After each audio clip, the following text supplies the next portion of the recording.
हाय दोस्तों, नमस्कार। मैं उमाशंकर प्रजापति, आप लोगों को द प्राइम क्लासेस में फिर एक बार स्वागत है। ठीक है ना। तो जैसा कि हम लोगों ने कल पिछली क्लास में पढ़ा था कि भाज्यता चल रहा था, तो जो भाज्यता का अभी बचा हुआ भाग है उसको आज हम लोग पढ़ेंगे, क्योंकि 5 तक मैं बताया था आप लोगों को। 5 तक के नंबर्स, 5 तक के किसी संख्या को देखकर कैसे बता सकते हैं कि ये डिवाइड होगा। आप लोगों को याद होगा, पिछला वीडियो देखे होंगे। ठीक है ना। तो आज हम लोग उसके आगे पढ़ेंगे, यानी 6 से संख्या कौन सी भाज्य होगी। ठीक है ना। तो इसके पहले हम लोग अध्ययन कार्य को प्रारंभ करें, इससे पहले जो लोग शेयर और सब्सक्राइब नहीं किए हैं वो लोग उस चैनल को शेयर कर लीजिए, सब्सक्राइब कर लीजिए और सामने बेल आइकन को दबा दीजिए, जिससे आपको नोटिफिकेशन मिलता रहे। ठीक है ना। तो हम लोग आप आगे पढ़ेंगे भाज्यता 6 से भाज्य ना, 6 से भाज्य 5 तक मैं पढ़ा दिया था पिछली कक्षा में, आप लोग ध्यान से देख लीजिएगा उसको। ठीक है ना। अब 6 से भाज्य, 6 से कौन सी संख्या भाज्य होती है ये हमको ध्यान देना है। तो कोई भी संख्या हो ना, देखिए जो संख्या 2 से और 3 से, समझिएगा मेरी बात, जो संख्या 2 से और 3 से दोनों से भाज्य होती है वो संख्या 6 से भी भाजित होगी। देख लीजिएगा, जैसे कोई संख्या मैं लिख दिया हूं, ध्यान दीजिएगा।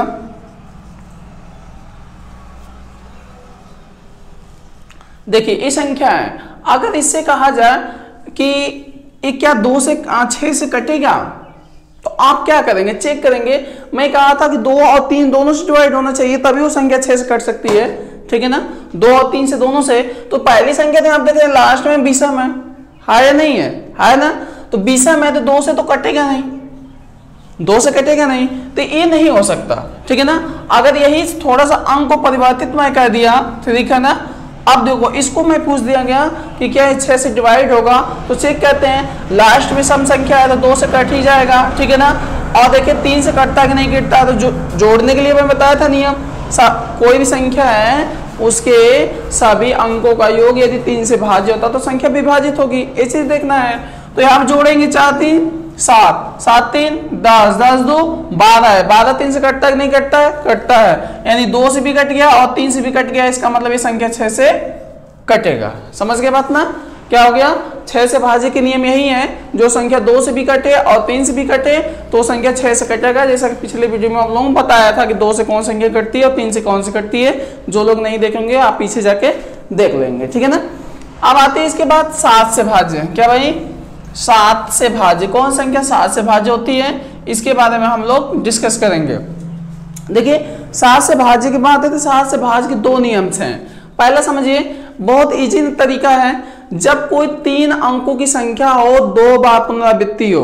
ध्यान दीजिएगा, जब कोई 3 अंकों की कोई संख्या है और उसका पुनरावृत्ति कितना हो, 2 बार हो, 4 बार हो, 6 बार हो, यानी सम बार। ठीक है ना। तो वो संख्या जो है 7 से डिवाइड हो जाएगी। जैसे मैं कह दिया 1 2 3, ठीक है ना, 123 हो गया और फिर 123 आया 1 2 3, देखिए आप भाग देके देख लीजिए 7 से कट जाएगा। ठीक है ना।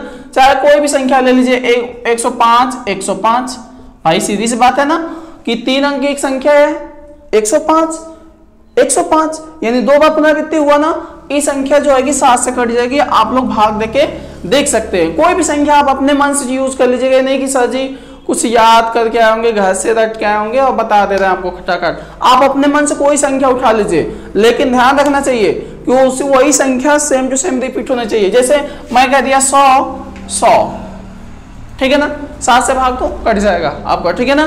तो इस प्रकार से कोई भी संख्या अपने मन से भी आप उठा सकते हैं, वो संख्या आपके डिवाइड होगा।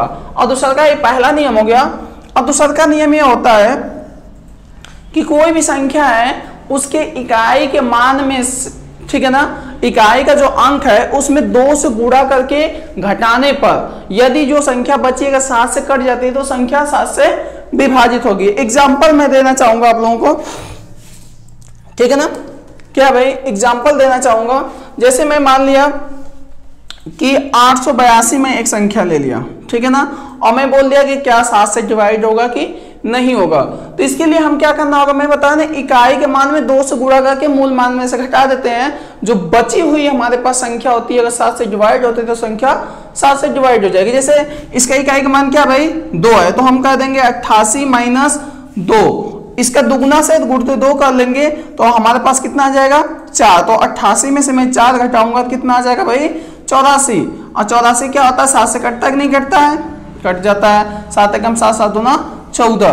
तो इस प्रकार से संख्या को भी आप देख के पहचान सकते हैं कि 7 से डिवाइड हो जाएगी। अगर दूसरा एग्जांपल देना चाहूं, अगर मैं कह दिया 663 है हमारे पास ना, और मैं कह दिया क्या 7 से डिवाइड है, तो क्या करिए कुछ मत करिए 66 करिए, इकाई का मान 3 है तो आप क्या करेंगे माइनस क्या करेंगे 3 गुणते 2, इकाई का मान दुगुना मैं बताया ना, तो आप क्या करेंगे 66 में से क्या करेंगे 2 3 6 घटाएंगे 60 आएगा। 60 7 से कटता है क्या, नहीं कटता है, इसलिए ये संख्या 7 से डिवाइड नहीं होगी। तो आप लोग समझ गए होंगे 7 से भी कौन संख्या डिवाइड होगी, ठीक है ना, कोई इसमें तो प्रॉब्लम होगा नहीं, समझ गए। एक बार परिभाषा फिर ध्यान से देखिए क्या है भाई कि जब कोई 3 अंकों की, ठीक है ना, संख्या है 2 बार पुनरावृत्ति है, चाहे 4 बार है चाहे 6 बार है, अगर ऐसा है तो वो 7 से कटेगी। जैसे मैं एग्जांपल देना चाहूंगा, जैसे यही चीज मैं कर दूं 116, ठीक है ना, ध्यान दीजिए 116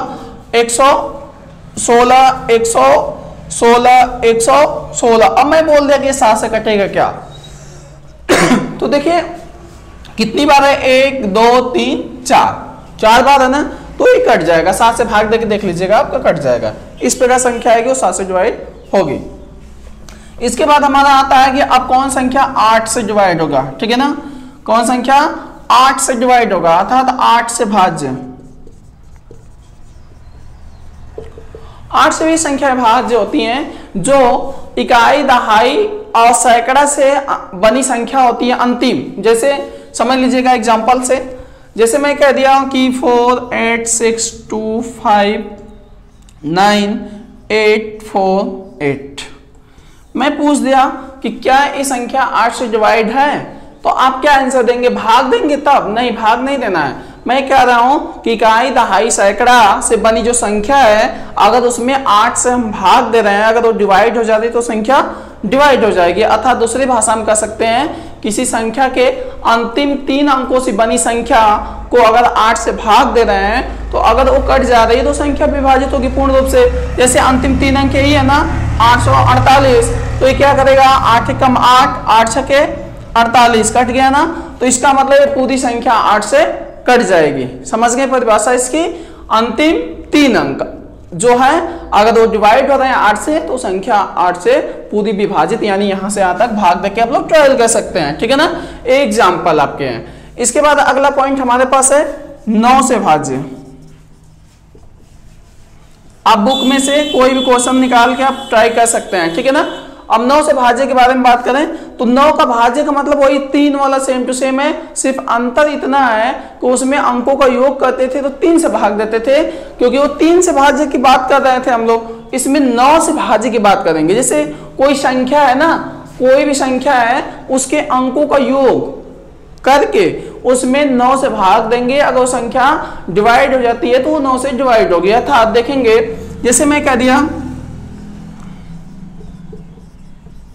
ये मैं क्वेश्चन पूछ दिया कि भाई क्या ये 9 से डिवाइड होगा, तो आपका आंसर क्या होना चाहिए। देखिए जोड़िए, क्या होगा 4 3 7 7 8 15 15 5 20 20 और 3 23 23 2 25 25। अगर ये तो 25 आया, 25 क्या 9 से कटता है? नहीं, इसका मतलब ये संख्या 9 से नहीं कटेगा। फिर काउंट करते हैं 4 3 7 8 15 5 20 3 23 2 25 25 नहीं कटता है। अगर इसके सामने मैं सिर्फ और एक 2 लगा दूं तो ये क्या हो जाएगा, डिवाइड हो जाएगा। क्या हो जाएगा, डिवाइड हो जाएगा, क्योंकि इसका योग टोटल कितना आ जाएगा 27 आ जाएगा, और 27 9 से डिवाइड होता है, इसका मतलब ये संख्या 9 से आप कट जाएगा। भाग देके आप लोग ट्राई कर सकते हैं। समझ गए बात ना, वही 3 वाला नियम है सेम टू सेम।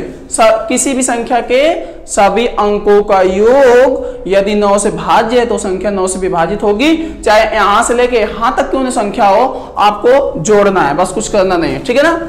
अब आता है हमारा अगला पॉइंट होगा 10 से भाज्य।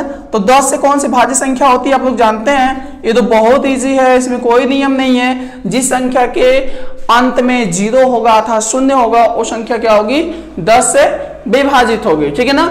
आप लोग समझ गए होंगे इतना। अब हमारा जो अगला पॉइंट है 11 से भाज्य। क्या है, 11 से भाज्य। तो 11 वाला थोड़ा समझना हमको, ठीक है ना। 11 से भाज्य, ठीक है ना। 11 से भाज्य को समझना है। इसका नियम यह है कि कोई भी संख्या है उसके इकाई स्थान के अंक और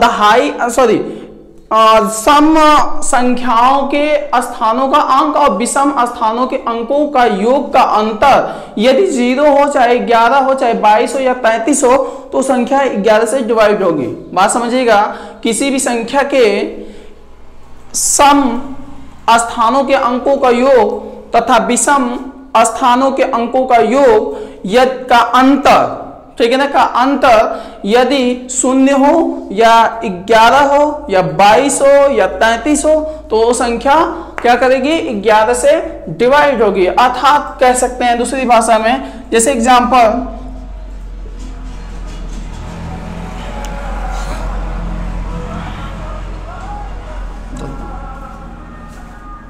रोक दीजिए।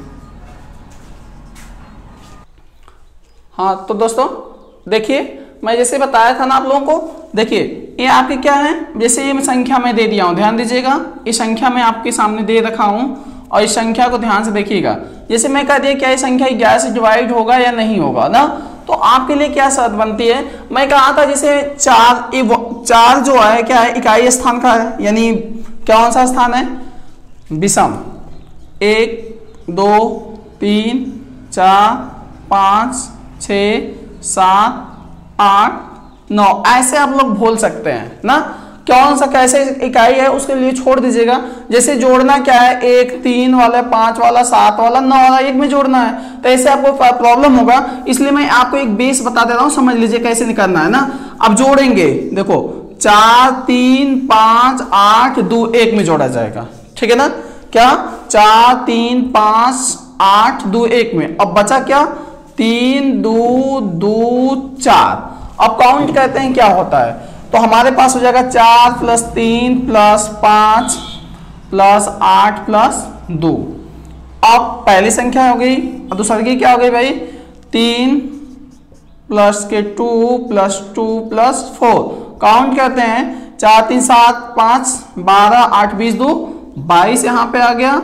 और यहाँ पे क्या है, 4 3 2 5 5 2 7 4 11 आ गया। तो मैं बोला था ना, ये देखिए ये जो हमारा है विषम स्थानों का योग है, क्या है, विषम स्थानों का योग। क्योंकि भाई देखो, एक पहला स्थान है, तीसरा स्थान है, 5वां स्थान है, 7वां स्थान है, 9वां स्थान है, तो ये तो विषम स्थान वाला अंक है, तो इसको हम लोग जोड़ देंगे, 22 आ गया। और सम वाला जो सम स्थान योग है वो कितना, 11। तो मैं बोला था इनके अंतर क्या है, अंतर, तो 22 में से 11 घटा देंगे तो हमारे पास आ जाएगा 11।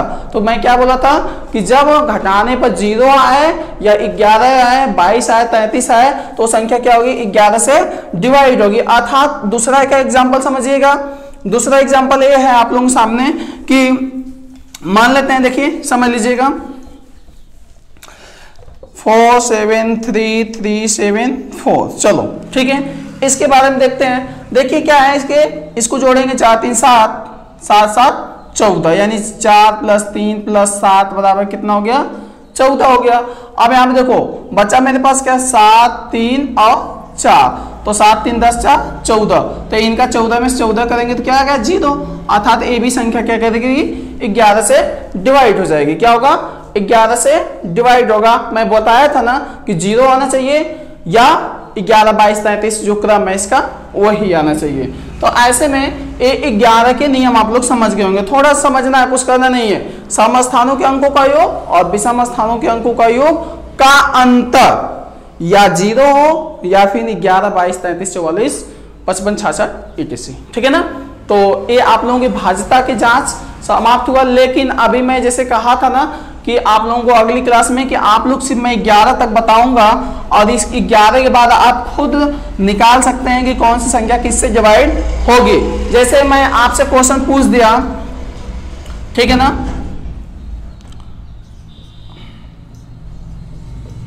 मैं एक क्वेश्चन पूछ दिया कि आप बता दो कि ये कौन सी संख्या से डिवाइड होगा, तो मैं ऑप्शन दे दिया, ध्यान दीजिएगा, ठीक है ना। 3, दूसरा का ऑप्शन है 5, तीसरा का ऑप्शन है 7 और चौथा ऑप्शन है आपका सभी। आप क्वेश्चन बता सकते हैं कि कौन सा है देख के। देखिए अब मेरी बात ध्यान रखिए, क्वेश्चन इसी तरह से पूछेगा, दी गई संख्या किस संख्या से विभाजित है, इसी प्रकार से क्वेश्चन पूछेगा। तो अब 3 की बात आई तो आप ध्यान दीजिए, मैं क्या कहा था, 3 से जोड़ने की बात कहा था ना, तो जोड़ेंगे। देखिए क्या है, 3 1 4, 4 5 9, 10, 3 13 और 5 13 5 कितना हो गया 18। अब बताइए 18 3 से कटता है कि नहीं कटता है, कटता है, मतलब ये 3 से भी कट गया। अब मैं बात आई 5 की, तो 5 से मैं बता रहा जिस संख्या की इकाई का मान 0 और 5 हो वो संख्या 5 से डिवाइड होगी, कटेगा कि नहीं कटेगा, कटेगा। अब 7 से मैं कहा था, तो कहने का मैं 7 से ही बताया, आज ही बताया आप लोगों को कि जो कोई संख्या हो जो 3 अंकों की हो, 2 बार पुनरावृत्ति हो, तो देखो 135 आया है ना, इसका मतलब ये 7 से भी कटेगा, अर्थात ये ऑप्शन आपका होगा सभी। समझ गए ना, क्या होगा सभी। या तो फिर जब ये 2 मैच कर गया ना, तो आप समझ लीजिए कि जब सभी ऑप्शन दिया है तो सभी होगा ही, क्योंकि 7 से तो भी कटना स्वाभाविक हो जाएगा, ठीक है ना। तो इस प्रकार से हम लोग भाजता। अब जैसे कोई संख्या है, मैं कह दिया 412 है, ये बता दीजिए किस संख्या से क्या।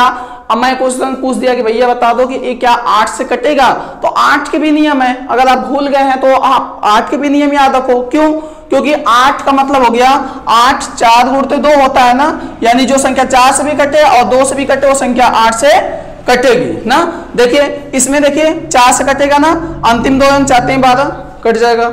अब यहाँ पे देखिए लास्ट में 2 है तो 2 से भी कटेगा, इसका मतलब ये 8 से भी कटेगा। जिस प्रकार से मैं बताता जो संख्या 2 से कटे 3 से कटे वो 6 से कटती है, उसी प्रकार से कोई संख्या है पूछ दिया क्या 27 से डिवाइड होगी, तो देखो ना 9 से भी कट रहा है, अगर 3 से भी कट रहा है तो 27 से भी डिवाइड होगा। तो 9 3 का नियम आपको पता है। कोई पूछ दिया बता दो संख्या, कोई संख्या है 45 से डिवाइड होगा कि नहीं होगा, तो क्या 45 से भाग देने की जरूरत नहीं है, आप जानते हैं कि 9 5 से 45 होता है। तो पहले शर्त ये है कि 5 से संख्या कटनी चाहिए, ठीक है ना, क्या होनी चाहिए 5 से संख्या कटनी चाहिए और 9 से कटनी चाहिए। अगर दोनों से कटता है तो संख्या 45 कटेगी। जैसे देख लीजिए यही, अगर मैं आपको कह दिया 135, मैं पूछ दिया क्या 45 से डिवाइड है, तो इसके नियम क्या है भाई, 2 नियम है। अभी मैं 45 से पूछा हूं तो 9 5 से 45 होता है, 9 गुणते 5 करे 45 होगा कि नहीं होगा, होगा ना। अब देखिए 5 से कट रहा है कि नहीं कटता है, इकाई का मान क्या है 5 है, तो 5 जब यहाँ पे 5 है तो 5 से 5 कट ही जाएगा, पता है आपको नियम पता है। अब बता 9 से देखेंगे तो देखिए क्या है 3 1 4 5 9, यानी 9 से भी कट रहा है और 5 से भी कट रहा है, इसका मतलब ये संख्या 45 से कट जाएगा, ठीक है ना। तो इस प्रकार से कोई भी सिस्टम है, कोई भी संख्या है, उसको ज्ञात करने के लिए आपको आराम से प्राप्त कर सकते हैं। जैसे मैं कह दिया एक लास्ट एग्जांपल 144 में दे दिया आपको, छोटा छोटा एग्जांपल दे रहा हूं ताकि समझ सके आप लोग ना। मैं पूछ दूंगा क्या संख्या, ये संख्या किससे कटेगी, तो आप जानते हैं ना, अब 16 9 क्या होता है 44, पूछ देगा कि कभी कि क्या एक कट सकता है, ठीक है ना, क्या कट सकता है कि नहीं कट सकता है, ठीक है ना, क्या और कट सकता है कि नहीं कट सकता है। ध्यान दीजिएगा ये 9 से भी कटेगा और 16 से भी कटेगा, इसलिए 144 कट सकता है दोनों से, ठीक है ना, क्योंकि जोड़ लीजिए 1 4 5 4 9, ठीक है ना, और जब ये 4 से कटेगा तो 16 से कटना स्वाभाविक है, ठीक है ना। इस प्रकार से आप लोग समझ गए होंगे। अब हमारा जो है अगला वीडियो होगा वो किससे होगा, तो इकाई का मान ज्ञात करने के लिए होगा। तो इस चीज को समझ गए होंगे, अगर नहीं समझ में आया दोबारा वीडियो देख लीजिएगा। अब अगला हम लोगों को जो पॉइंट होगा वो कौन सा होगा, जैसे मैं कहा था इकाई का मान निकालना और स्थानीय मान 2 बचा है, तो हमारा ये वीडियो होगा, तीसरा पॉइंट है इकाई का मान ज्ञात करना, ठीक है। हाँ दोस्तों, तो जैसा कि अभी मैं बताया कि आप लोगों को अब हमको क्या पढ़ना है, इकाई का मान ज्ञात करना है, और ये बहुत ही इंपॉर्टेंट है। इकाई के मान के बारे में हम लोग अगले वीडियो में डिस्कस करेंगे। तब तक ठीक है ना, शेयर और सब्सक्राइब कर दीजिएगा, ठीक है। और इसके बाद ध्यान दीजिएगा बहुत ही आसान तरीके से आपको पढ़ाया जाएगा। हाँ, तो ये चीज ध्यान रखिएगा, ये आप तो डीएलएड कर ही रहे हैं तो इसका मतलब टेट भी देना है, ये तो समझ लीजिए, क्योंकि आखिरी तैयारी वही होनी चाहिए। बीटीसी करने में उतना मजा नहीं है या उतना फायदे नहीं जब तक आप सफलता टेट नहीं क्वालिफाइड करेंगे, तो बीटीसी का कोई मतलब नहीं है। तो इसलिए मैं बता रहा हूं कि आप जब बी टेट में बैठेंगे तो मैथ के जो नंबर सिस्टम्स के लेसन आते हैं, क्वेश्चन इसमें से बहुत अच्छे तरीके से आते हैं, और इसको जो पढ़े रहेंगे तो आपको वहां भी काम करेगा। टेट दें, सुपर टेट दें, चाहे कोई भी 1 डे एग्जाम दें, सब में एक काम आपको आएगा, ठीक है ना। तो आप लोग अगले वीडियो में फिर बने रहिए, फिर मैं आप लोग को हाजिर दूंगा। फिर आप लोग अच्छे से सेफ घर पे सेफ्टी बने रहिए। धन्यवाद।